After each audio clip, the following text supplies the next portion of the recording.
Blackjack. Obviously a classic game and a game that's perfect for Unity. Whether you're a beginner or you've been around the block a few times, this tutorial we're walking through how to create a really fun and really engaging game that all of us already know. So, if you are just getting started on this, you should check out the previous video where we start setting up the game. All the assets I use are linked in the description with the code down there. The awesome thing that I'm showing behind you, or behind me, I think, is the game itself. I'm going to be demoing that. In this tutorial for today, we're going to code out shuffling, which is somewhat straightforward, but it can get a bit tricky because you want to make sure that it's an uncheatable system, especially since randomization within computers is only pseudo-random, so I guess it's not completely uncheatable, but it's uncheatable. Then we want to actually be able to deal out a hand, see what we got, size up the dealer for what they are, which is really just sizing up our computer, and have a game to play. So let's get going on shuffling, and then on to dealing, and then on to wild new adventures. Ba-da-bum! Let's kick off the to-do list with the shuffle, because we're not going to bother dealing out the cards if they're not shuffled. That's not a fair game. That's boring. I mean, it's great for crooks, but yeah. So I'm going to start a new function down here, and I'm in the deck script called creatively shuffle. This script is actually, or this function isn't too difficult, thankfully. Yeah, this is a standard swapping technique. I'm going to use a for loop. I'm then going to use a temporary variable and use it to store one value and swap it with the other. Let me get it in here and I'll go through it piece by piece.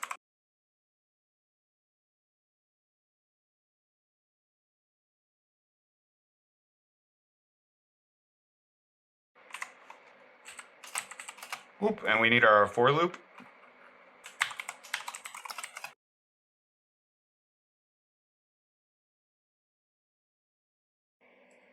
Just gonna cut this and put it up here.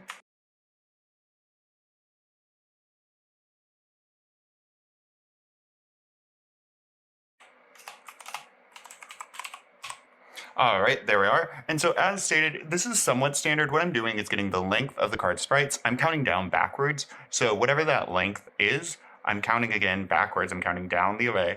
I first start by taking one away from length and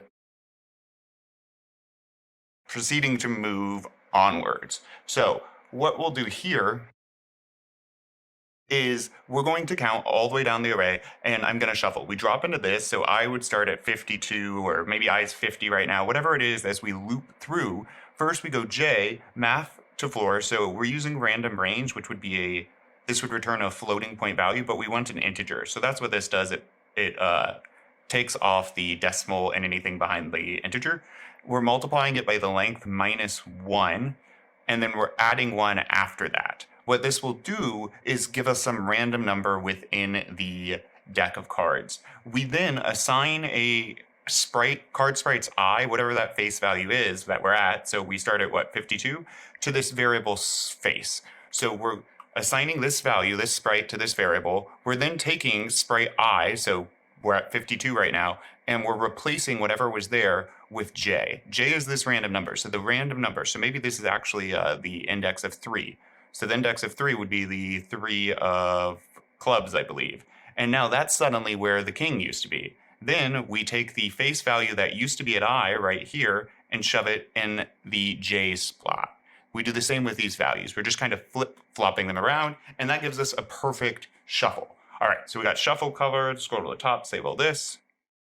This is looking good. We do want to actually be able to deal out the cards, though. We can get the cards set up, and then which is establishing their values, and then we can shuffle them. Let's create a function now that will just be dealing out a single card at a time, and then we can run it repeatedly whether we need to hit for the player, the dealer, or the initial deal. So this will be a public function so other scripts can access it, and it will return the value of the card. It's going to accept a string by sprite. Yikes, that was difficult. So what we'll be accepting is the actual card script. And that card script is going to be the program, the code related, the class related to an individual card. We haven't created it yet, but we will shortly. And we're going to want to set this right. Actually, before doing all this, let's go through these functions. Let's create these functions. It will make it more, it will make it clear what we are trying to do here. So I'm going to just get rid of this stuff that we don't have yet so it doesn't freak out on us. And we'll leave that as is for now. It's going to be angry that we're not returning an integer. So I'm just going to say return 1 or return 0. And let's save all of this. And let's go ahead then and start on that card script. So I'm going to go zoop and boop. There we are. And I'll just pick the player 1 card, add component, card script. I like putting script in the name just for clarity, especially starting out. It can get confusing with all the pieces we have in Unity. I'm going to drag this into my scripts folder and open it up. Now this class will be relatively simple, and the reason for that being, there we go. The reason for that being is it's just going to be a vessel to store information. When I say class, it's because this is a class. The class is card script. We're not going to need start or update actually. Again, it's going to really just be a storage device in a way for information about each card. So with that being said, what it will need is a public variable to establish the value. Let me write a comment.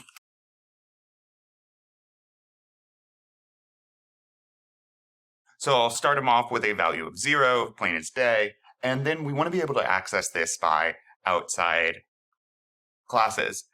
I put this for debugging purposes as public. I would want to put it as private at the end.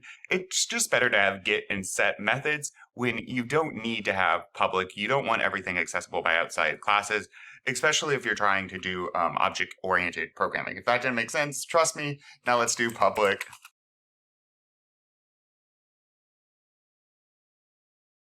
The reason you would want to do something with a function like this and have this be private when not debugging, again, I have this public for debugging purposes, then we'll probably want it private, is to protect this value. So it becomes more clear when other things are messing with it. You can just protect it and ensure that it stays, I don't know, pure, safe. All right, so that's a get where we just return the value. Let's set now.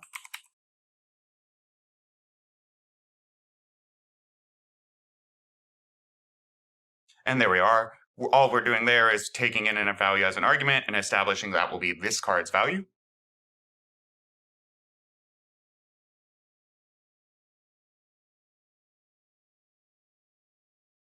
This we might use, we might not. This could be used for debugging as well. We're getting the sprite name. Keep in mind, these cards are the cards that are visible on the table, right? This isn't for every card in the deck, because the deck isn't actually going to have the card script attached. All the deck really is 2 different arrays, one of card values and one of sprites.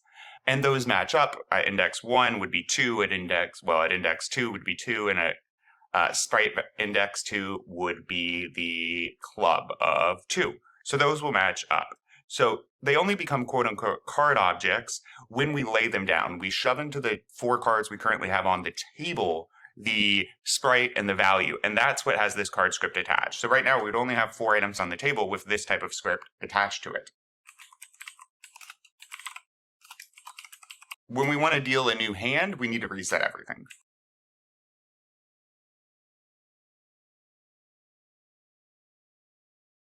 Now, I set the back of the card at index 0 of the sprite array. I thought it was more clear if I created a back card or a card back sprite in the deck manager so we can find it easier and so it reads easier.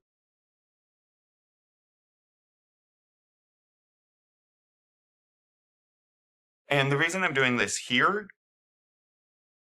instead of public, one, it's a different way of approaching things. It can also give you problems if you use this as a prefab to have it as, to have the card deck controller as public up here instead of just grabbing it through code. Now, we haven't established the get card back, obviously, function, but let's get in here now just for clarity's sake.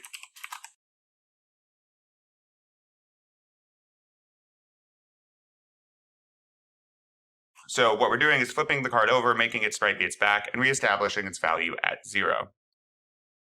And to get card back, that's going to be in the deck script. What we just did is, let's make that function. And as I said, it's at index 0. 1, this leaves it for the deck script to control the deck and the cards, which makes sense. 2, having get card back makes it more clear what's going on at 0, what we are doing with that. And now that we have all that established, we can go ahead and fill this in as well. The reason we're passing the card script is, well, so we know what card we are targeting.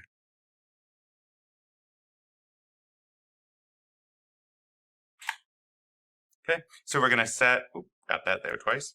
We're gonna set the sprite, right? We're dealing out the card, so let's set the sprite, what sprite, the card sprite, what index or current index.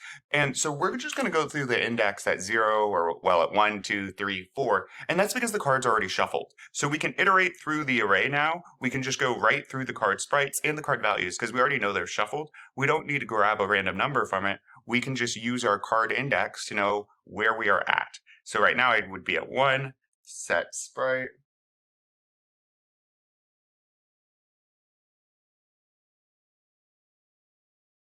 Whoop, and it looks like I skipped set sprite, similar to this. So I'm going to say copy, Control C, Control V.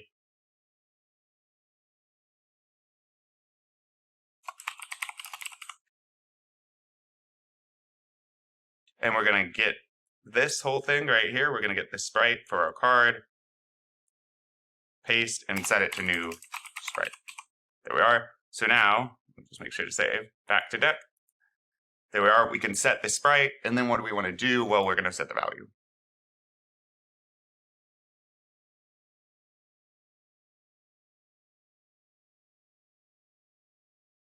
All right, so what's going on here? I do want to, oh, we got to get rid of that now. I do want to point out this plus plus, and it might be more clear if you're just starting out. What's happening is after I set the sprite, after I set the value, the card index, right, the place in the deck we are, the next card we're dealing out, I'm adding 1 to it.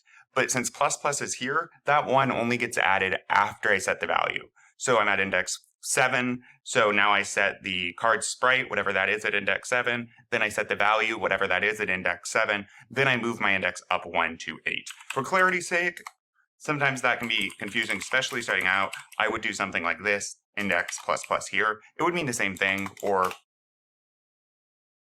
this would also mean the same thing. I'll leave it like this for clarity. And then we're going to return the value of that card, and that's because we want to keep track of how many points or what the value is of the player's hand. This is all looking really good. Great. So at this point, we want to start setting up the player and the dealer. Let's go ahead and shrink this down. Now, keep in mind that the player and the dealer are going to have the same script. They're both players in the game. So, to make that obvious, maybe I'll call it person script. I don't want to call it player script because that's the player, and I don't want people to think that it's associated just with this. I could call it user script. I could call this instead of player user, but I'm just going to call it player script because it's the most correct thing language-wise, and I'll put a comment within the script. All right, player script, here we go. And we're going to attach it again to the dealer as well, scripts. And right up top here. Not what I needed, thanks Unity. 1, 2, 3, this. All right, there we are. And what this will be is keeping track of the player's assets, the player's card, the dealer's cards, and all of that with an array. And that, then we can actually, well, deal out the cards to the player. So we'll start by getting some variables declared here, and we're going to want a way to access the card and the deck script. So let's do that first. And then we're going to want the total value of the hand.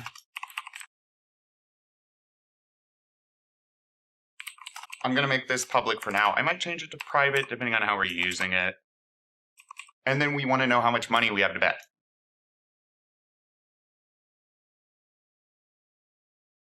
I'm going to start the player with 1,000. We can make adjustments to that later, and that is private.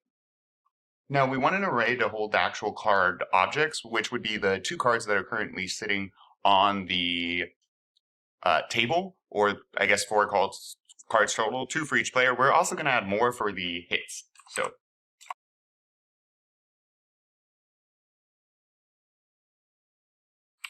So keep in mind with the cards sitting on the table, we want to know where we're at when we're turning them over. We're going to also have those hit cards hidden, but on the table. So we want this.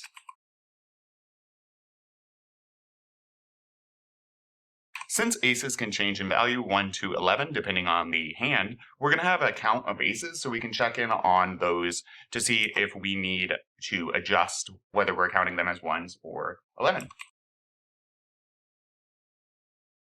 So we'll use a list to actually track the ace card itself, or store.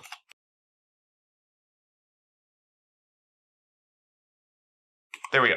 And so again, this class, somewhat similar to the card class, is really storing a bunch of information. We're going to have functions as well, but really first and foremost, it is storing a bunch of stuff. So we will use start in just a second, but let's go ahead and create a get card so we can grab that card for the player and slap it into their hand and finally show it on the table as well.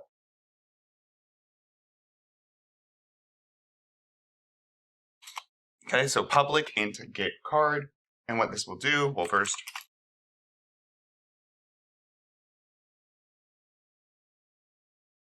this looks cumbersome.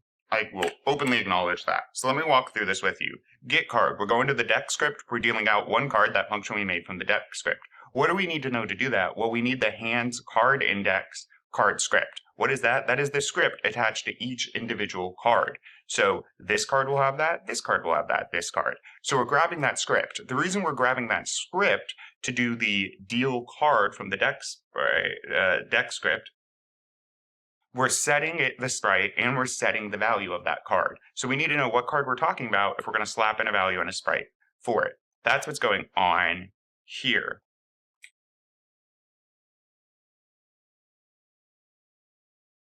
Now we want to make sure the card's visible on screen because if it's a card that we're adding as a hit, it wouldn't be visible.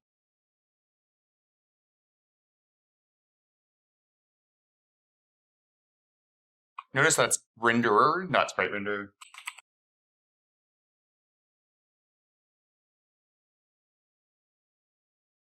So we're going to add the card's value to the running hand total.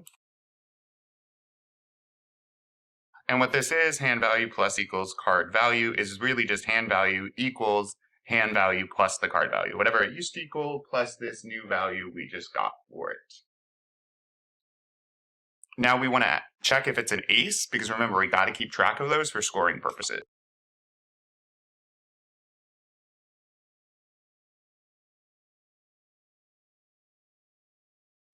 And if it is an ace, we're adding it to our list of the ace or the card scripts, which is the ace scripts, because we might want to change its value later on to an 11 if we need it.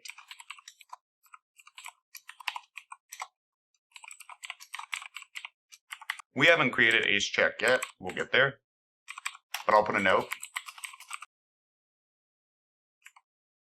And then finally, we want to return the hand value. This is great. And then, so what should happen on start is we want to deal out these cards. And to do that, we want to run a function. Go up here, save all this, and then check it over. Good. We don't need ace count. We're not using it. We're going to use a list instead. So that should be unnecessary. Now let's go over to our game manager because we want to be able to, well, deal when we click the, oh, yep, deal clicked. So what do we want to do when deal is clicked? Well, we're going to want to start everyone's hand, but for now, let's just focus on the player. We're going to need to add this. Fine, let's do it now. We want access to the player and dealer's hand. So the script would be the hand.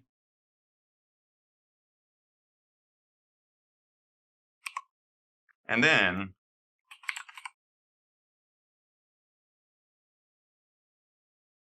oh, not start, start and.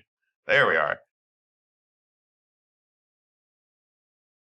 It's not going to pop up till I do that. And until I make it public. We're getting there.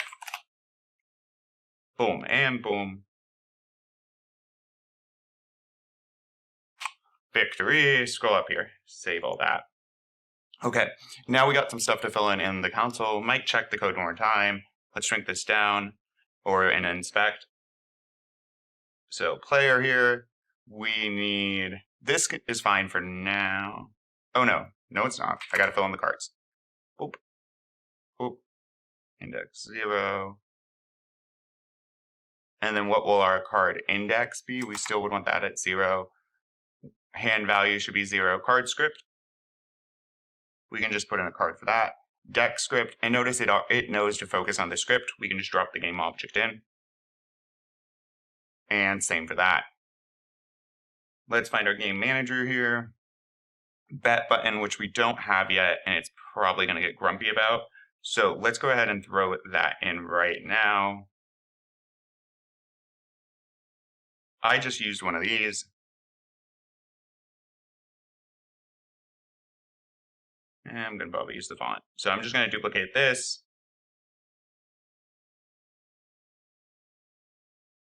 Something more like that, maybe.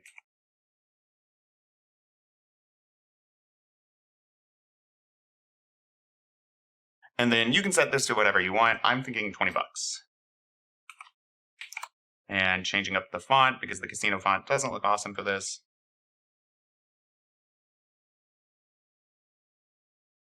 Currency font is what I was thinking that I'm liking. Let me shrink it down some.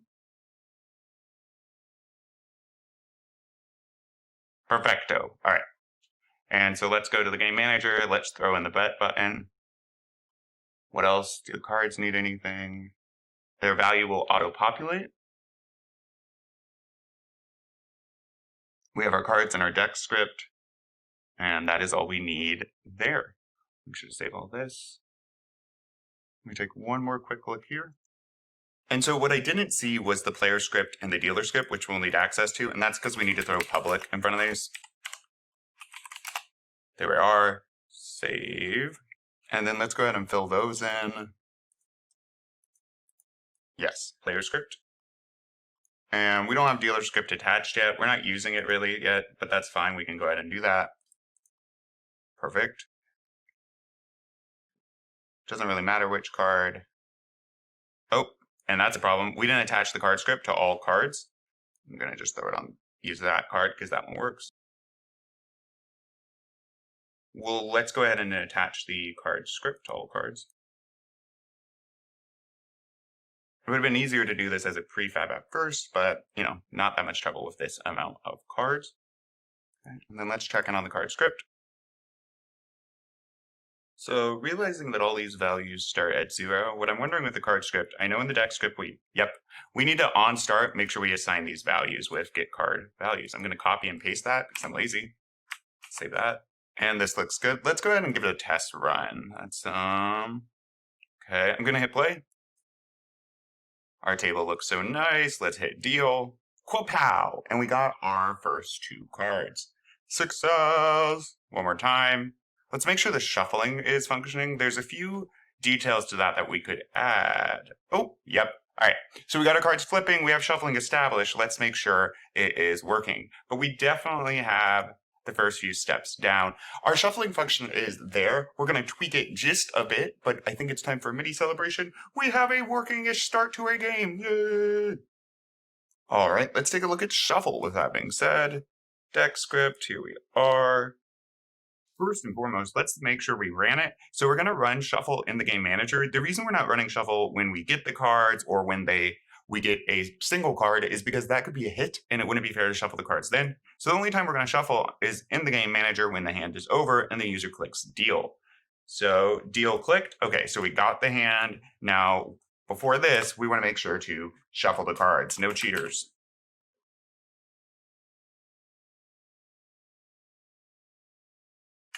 I didn't directly link deck script. This is another way to grab the script. I'm just grabbing it by the name, getting the component of the script, and asking shuffle to run right here. Oh, we don't have anything named deck controller. We have deck. There we are. Now that's looking good. And with that done, let's make sure we get these dealer cards functioning and flipping. Keep in mind, we only want to see one of them because, well, it's the dealer. And to make those dealer cards function, like I've already stated, we're going to use the player script on the dealer as well, because they're both players in the game. Let me go ahead. Zoop. We need to hide one of the dealer's cards. Strange. Because we won't want it actually to be visible initially on deal, only on the end of a hand. Just like at a casino, you don't get to see all of the dealer's cards. So part of that is easy, honestly. I'm just going to grab this guy. I'm going to duplicate it, and I could have it within here if I want. I could just put it above. I might just put it right here. All I'm going to do now is call this hide card, right? Because it's the card that will go on top of the dealer's card. Now, just to make sure where we're at on this, yes, it is the card above. So that is good to go. And if we want to make super duper sure, we can put a sorting layer of 1. All right. Let's go ahead and add the dealer to the script to start the game. All right, so back over here, we're going to go down. And just like we have here player script, we want to go ahead and say dealer script start hand. There we go. Let's save this. And now let's make sure we have in the dealer, we set this up earlier, the player script already added with the dealer's cards. Now we want to make sure the game manager knows who the dealer script or the dealer is. So I'm just going to drag this on over and drop. Perfect. Let's go ahead and give this a try. Ta-da! And let's see if we have, notice our hide card is working as expected. It is hiding the 1, but yep, there we go. We have a successful hand of Unity.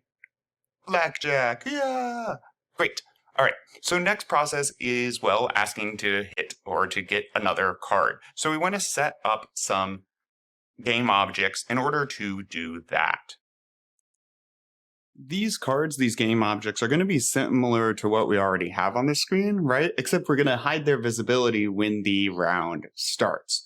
I'm thinking of doing about 8. I picked 8 cards to get hit with.